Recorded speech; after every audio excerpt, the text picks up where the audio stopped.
So to summarize how I feel about this album, it is pretty much explained in the first 5 seconds of the intro of New Orleans. It's perfectly fine. Yep, that's how I feel about this album. But let me get some background history on Brockhampton. Now, Brockhampton is a group that was founded on a website called Kanye with the and also, it was Kevin who wanted to start a boy group or a boy band, I should say. Not really band because they don't really play any instrumentals or they don't really sing half the time. But hey, I have to give him for credit. And he did. There's like 15 members, 14 now that Amir dropped off, and they dropped a incredible trilogy, which is the Saturation Projects. Now they were pretty underground, so I only got to covering one, but still, it was a pretty excellent project to tell you the truth. And now they came out with their newest album following Amir getting Me Too'd out of the group. And how was it? Just perfectly fine. I mean, much of the edge of the group that pretty much left with Amir, and now we have moody sampling of just these guys being oppressed, depressed, and letting a lot of stuff out of their chest. And hey, in many parts of the album, it's absolutely fine. But you have tracks like, of course, Thug Life. You have tracks like the tracks Where's the Money and also Something About Him, which seems a bit empty without, you know, adding some other vocals to it or Amir's verses. It's just something about him is how, of course, Kevin is gay, Cockhampton, basically.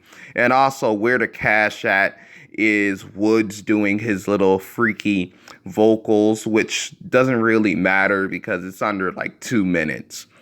I wish I was asking where's the cash at. I wish they did like Cash 2.0 on this track. But hey, that's just me. Also, I'm pretty sad that they had a track called New Orleans and they did not decide to add any bounce to it. You know, just the New Orleans bounce scene is blowing up, and I thought maybe they could have added on this track. It would have been cool as hell. And also, there's a lot of referencing the gold on this album. Like on New Orleans, they talk about fake gold chains, and then they keep continuously talking about it on Thug Life. And and I know that Gold could be relatively argued as their best track, but still, they don't need to shove it down our throats, to tell you the truth. And also, they talk a little bit about Amir doing sneak disses, like on Berlin, pretty much what you call it. Don, he talks about how he feels betrayed, and then Joba says that he pretty much moved on and said good riddance. And then later on the album, Joba talks about how he felt betrayed, which maybe this track was released or recorded earlier. I'm talking about the track that starts with a J. I cannot pronounce that word. Hold on. Juver. That's how you pronounce it, Juver. It turns out it's a festival in, I think, the Caribbean islands. That's very colorful. Yeah, he talks about on Juver how he feels betrayed. Also, Merlin has this little witty line where he says he jumped in a lamb and he's not a effing wolf. And I thought that that was very cool since it's shortened for a Lamborghini. That was a very nice little line. There's also a witty little line dropped by Don where he says that these wolves leave you as a wool, which I thought that that was very cool. Don dropped some amazing lines throughout this whole album, I should say. Like the line where he says, if people trust you, they don't need to question your decisions. I kind of find fault with that because you should always trust but confirm because we're all humans and we pretty much all makes mistakes and problems and stuff like that. And I think after the whole Amir situation, that he wouldn't think like this, to tell you the truth. But on Honey, he does drop this very witty line about how he has no political associations, like never lean to the left or the right, cause they turn the other cheek when our niggas start to die. Like, I really thought that that was a very cool little quote to why people sometimes choose to be independent. Like, for real, when the bullets start to fly, everybody goes down. Also, I like the sample of Bump, a really nice callback. Sand also sounds a little bit like Milk 2.0, and Don explains that he's not acting on his suicidal wishes. Also, it has a better use of the London chorus, um, community chorus than Thug Life, to tell you the truth. Like, also, speaking of Thug Life, there's this really heavy Tupac influence. Tupac, on like the last year of his life, he performed in New Orleans.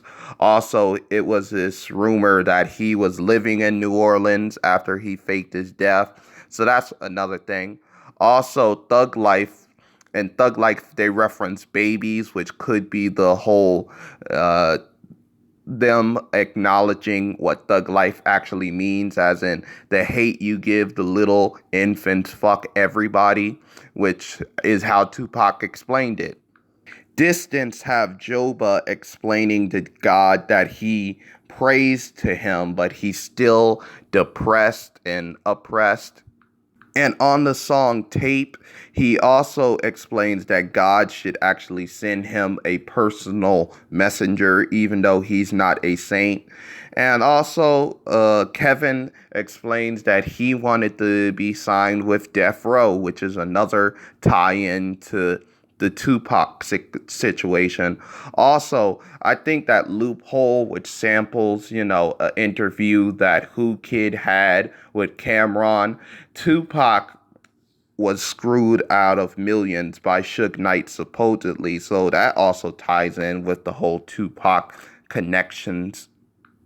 On Vivid, Don gives a shout out to two gay activists and also a nod to the 1998 track where he referenced Chanel, which is a song by Frank Ocean, and also a line from, of course, Tyler the Creator's Flowers, which, Tyler was assumed gay or rumored to be gay after a line from Flowers leaked.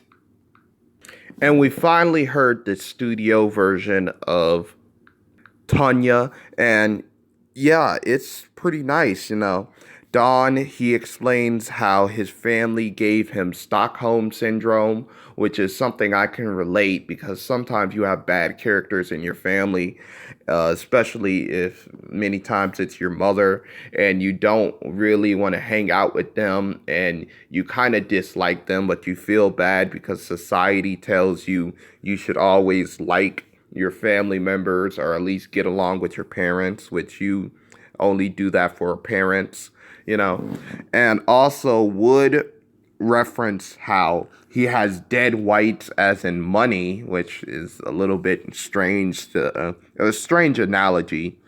And also on the closing track, I think we're going to get another album because, Kevin referenced 2 albums a year, and he also referenced the trilogy. So, yeah, be surprised. We might get that 1998 trilogy that they've been promising with the track listing and the track dropping.